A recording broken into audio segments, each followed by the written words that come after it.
பிரிந்த இஸ்ரவேல் நாட்டின் முதல் ராஜாவான யெரொபெயாம் சிக்கேமில் தன் கோட்டையை அமைத்து அவ்வூரை தலைநகரமாக்கியிருந்தான். The ancient Shechem is the Tel Balata in today's Nablus, which is 49 kilometers north of Jerusalem. பின்னர் தனது அரண்மனையை திர்ச்சா என்னும் ஊருக்கு மாற்றினான். 22 ஆண்டுகள் இஸ்ரவேலின் ராஜாவாக இருந்த யெரொபெயாம் மரித்த பின், அவருக்கு பின் ஆட்சிக்கு வந்து 2 ஆண்டுகள் ராஜாவாக இருந்த நாதாப், யெரொபெயாம் செய்வித்த பொன் கன்றுகுட்டிகளின் மித்தம் கர்த்தருடைய தீர்க்கதரிசியாகிய அகியா கூறியபடியே பாசா என்ற அப்போதைய இஸ்ரவேலின் படைத்தலைவன் எழும்பி நாதாபையும் யெரொபெயாமிற்கு உண்டான எல்லாவற்றையும் அழித்து ராஜாவானான். இருப்பினும் பாசாவும் யெரொபெயாமின் பாவங்களிலே நடந்து 24 ஆண்டுகள் ராஜாவாக இருந்து மரித்தான். No one should go to Jerusalem to worship God. Here is your God. Worship here. ஏலா என்ற அவருடைய மகன் பாசா மரித்த பின் ராஜாவாக்கப்பட்டார். 2 ஆண்டுகள் ராஜாவாக இருந்த அவர் திர்சாவில் அர்சா என்ற அவருடைய வீட்டை பராமரிக்கும் அதிகாரியின் வீட்டிலே குடித்து வெறித்திருக்கும் சமயத்தில் சிம்ரி என்ற அவருடைய பாதி ரதங்களுக்கு படைத்தலைவன் ஏலாவை கொன்று கோட்டையை ஆக்கிரமித்து தன்னை ராஜாவாக காண்பித்தான்.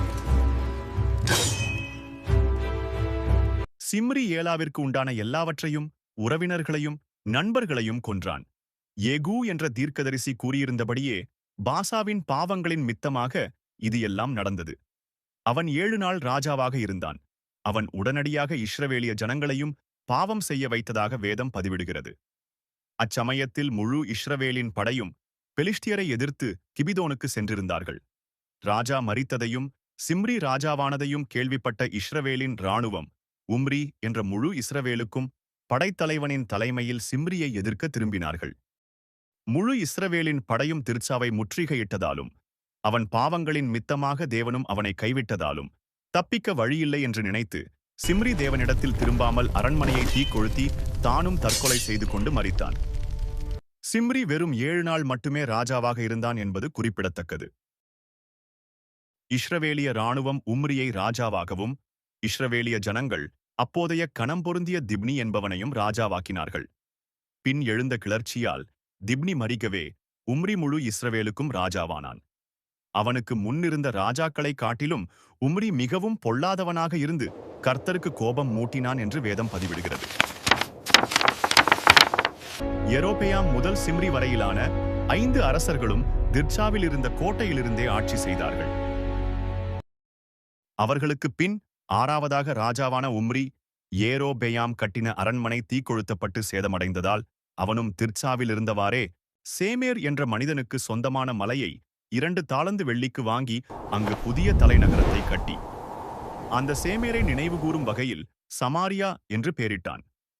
அதற்கு பின் எழுந்த மொத்த 14 ராஜாக்களும், அதாவது ஓசியா வரைக்கும் கிட்டத்தட்ட 163 ஆண்டுகளாக அசீரியர்கள் சமாரியாவை பிடிக்கும் வரை சமாரியாவிலிருந்த அந்த கோட்டையிலிருந்தே ஆட்சி செய்தார்கள் என்பது குறிப்பிடத்தக்கது.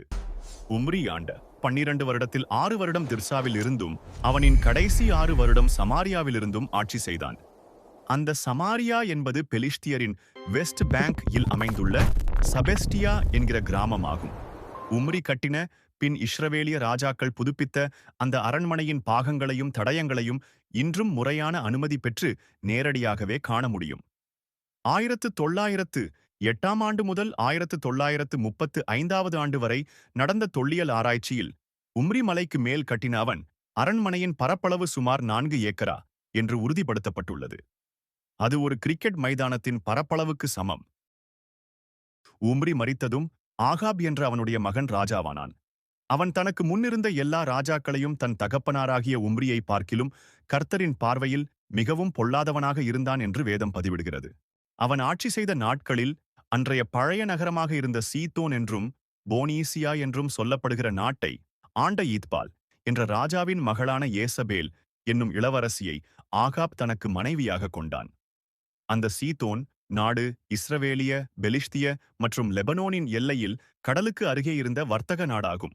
அந்த ஈத்பால் வல்லமையுள்ள ராஜாவாகவும் பாகாலின் ஆசாரியனாகவும் இருந்து அந்த நாட்டை ஆண்டு கொண்டிருந்தான் என்று வரலாற்று புத்தகங்கள் கூறுவதுண்டு.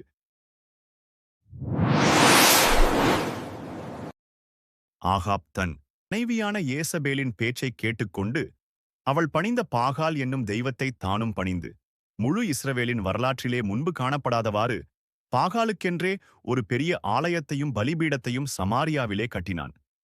மேலும் இஸ்ரவேல் ஜனங்களையும் பாகாலை வணங்கும்படி வற்புறுத்தினான். ஏசபேல் என்ற அவன் மனைவி ஆகாபை முழுவதும் கட்டுப்படுத்தி வந்ததாகவும், அது மட்டுமின்றி அவள் வந்த சீதோனிலிருந்து 450 பாகாலின் தீர்க்கதரிசிகளையும் 400 தோப்பு விக்கிரக தீர்க்கதரிசிகளையும் தன்னோடு அழைத்துக் கொண்டு வந்து அவர்களை அரசாங்க செலவில் பாதுகாத்து வந்ததாகவும், அவளை எதிர்த்த அனைவரையும் கர்த்தரின் தீர்க்கதரிசிகளையும் கொன்று கொண்டு வந்ததாகவும் வேதம் பதிவிடுகிறது. இத்துடன் பாகம் 1 நிறைவு செய்கிறோம். கர்த்தருக்கு சித்தமானால் அடுத்து வரக்கூடிய பதிவுகளில் மீதமுள்ள இஸ்ரவேலிய ராஜாக்கள் மற்றும் யூத ராஜாக்களை பற்றியும், பின் ஆதியாகமம் முதல் வெளிப்படுத்தின விசேஷம் வரை இம்மாதிரியாக பதிவிட இருக்கிறோம். கர்த்தர் தாமே உங்களை சகல சத்தியத்திற்குள்ளும் நடத்துவாராக. ஆமேன்.